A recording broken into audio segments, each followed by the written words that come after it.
नाज़रीन, अगर भारत पाकिस्तान के ऊपर हमलावर हो जाता है, पाकिस्तान की सलामती खतरे में पड़ जाती है, तो ऐसी सूरत हाल में पाकिस्तान के पास अपनी सलामती को बरकरार रखने के लिए एक ऑप्शन बाकी बचेगा। वो कौन सा होगा? एटमी हथियारों का इस्तेमाल। नाज़रीन किराम, फर्ज कर लें अगर पाकिस्तान के मज़ाइल फ़ज़ा में बुलंद हो जाते हैं और उनका रुख होता है भारत, जो कि भारत के दिल तक पहुंच जाते हैं, भारत के सीने को चीर देते हैं, इसका अंजाम क्या होगा?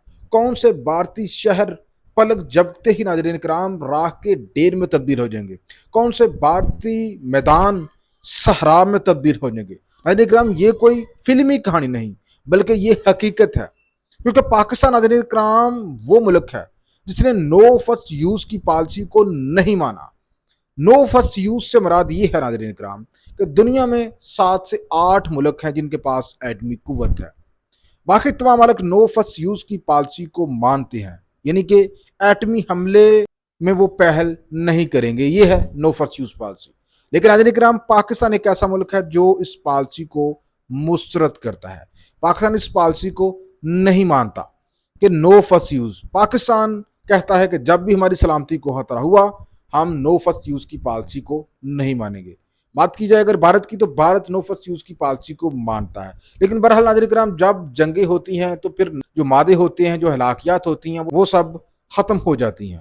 तो नाज़रीन किराम, आज इस वीडियो में हम जानते हैं एटमी हमला होता है तो उससे क्या होता है, और पाकिस्तान अगर एटमी हमला करता है तो भारत के कौन कौन से शहर पाकिस्तान के निशाने पे होंगे। आइए जानते हैं नाज़रीन किराम एटमी जंग का वो खौफनाक मंजर जिसको सुनकर रूह भी कपा जाती है, क्योंकि आप सुनने जा रहे हैं कि ऐसी हकीकत जो कि आपको हला कर रख देगी।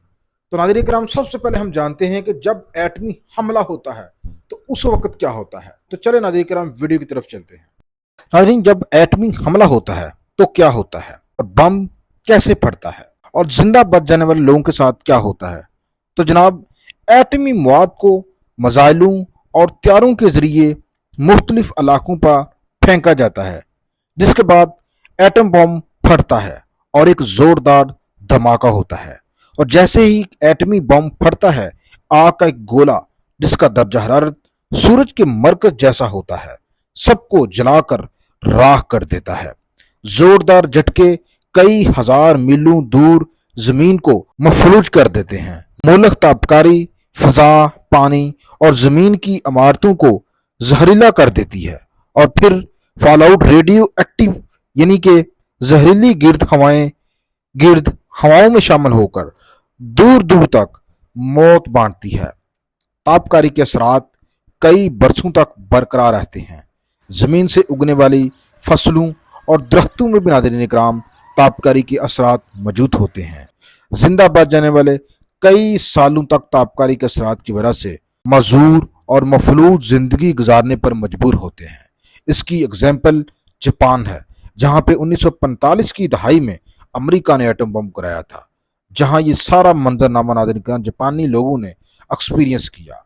आइए नाज़रीन किराम, आप देखते हैं कि पाकिस्तान अपने दिफा के लिए न्यूक्लियर वारहेड को मुमकिन तौर पर कैसे इस्तेमाल करेगा।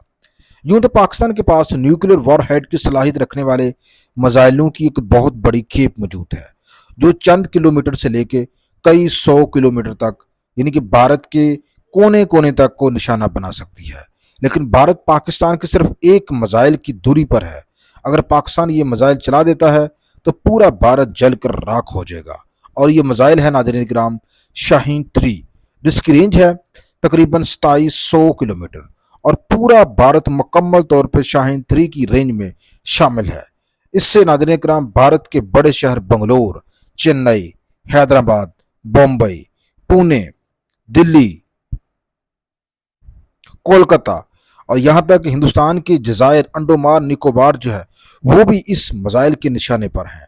और अगर हम बात करें पाकिस्तान के बैलिस्टिक मिसाइल शाहीन 1 की, तो इसकी रेंज नाज़रीन किराम 750 किलोमीटर है, और ये एटमी हथियार ले जाने की सलाहियत रखता है। और रेंज में आने वाले हिंदुस्तान के बड़े शहर अमृतसर, चंडीगढ़, दिल्ली और जयपुर जैसे शहर इसकी रेंज में है। और अगर हम बात करें शाहीन 2 की, तो इसकी रेंज तकरीबन 1500 किलोमीटर है, और ये एटमी वारहेड साथ ले जा सकता है। और रेंज में आने वाले शहर दिल्ली, लखनऊ, احمد آباد اور بمبئی، اس کے علاوہ ابابیل میزائل، گوری میزائل، غزنوی میزائل اور دیگر بہت سے میزائل بھی شامل ہیں جو ایٹمی وار ہیڈ ساتھ لے جا سکتے ہیں۔ اور پاکستان کے پاس کچھ مخصوص جنگی طیارے بھی ہیں جو نیوکلیر وار ہیڈ کو ساتھ لے جا کر گرا سکتے ہیں۔ ان میں شامل ہے ناظرین کرام مراج 3، فرانسیسی 7 پرانا طیارہ لیکن قابل اعتماد طیارہ۔ پاکستان نے اسے خاص ایٹمی حملوں کے لیے محفوظ کر کے رکھا ہوا ہے۔ اور اب بات کر لیتے ہیں مراج 5 کی۔ تھوڑا جدید ماڈل ہے، ایٹمی وار ہیڈ ساتھ لے جانے کی صلاحیت رکھتا ہے، کم اونچائی پر تیزی سے حملہ کرتا ہے، اس کو بھی ایٹمی وار ہیڈ ساتھ لے جانے کے لیے استعمال کیا جا سکتا ہے۔ اور اگر ہم بات کریں ناظرین کرام پاکستان اور چین کے مشترکہ پروجیکٹ GF-17 تھنڈر کی، تو یہ بھی ناظرین کرام ممکنہ طور پر ایٹمی وار ہیڈ ساتھ لے جانے کے قابل بنایا گیا ہے۔ اور بات کریں F-16 کی، تو یہ امریکی ساختہ ہے۔ F-16 ناظرین کرام تکنیکی طور پر ایٹمی ہتھیار لے جانے کی صلاحیت رکھتا ہے، اور F-16 کی فروخت پر پاکستان پر امریکہ نے سخت پابندی لگائی ہے۔ پاکستان انہیں ایٹمی مقاصد کے لیے استعمال نہیں کر سکتا۔ امریکہ نے یہ دیا تھا پاکستان کو دہشت گردی کے خلاف جنگ لڑنے کے لیے۔ تو ناظرین کرام آپ نے دیکھا اگر پاکستان کے وقار کو چیلنج کرنے کی غلطی کرتا ہے بھارت، تو پاکستانی ایٹمی شاہین آسمان کو چیرتے ہوئے بھارتی سرزمین پر حملہ آور ہو جائیں گے، جس سے نقشے بدل جائیں گے اور تاریخ کی کتابیں راکھ کی کہانی لکھیں گی۔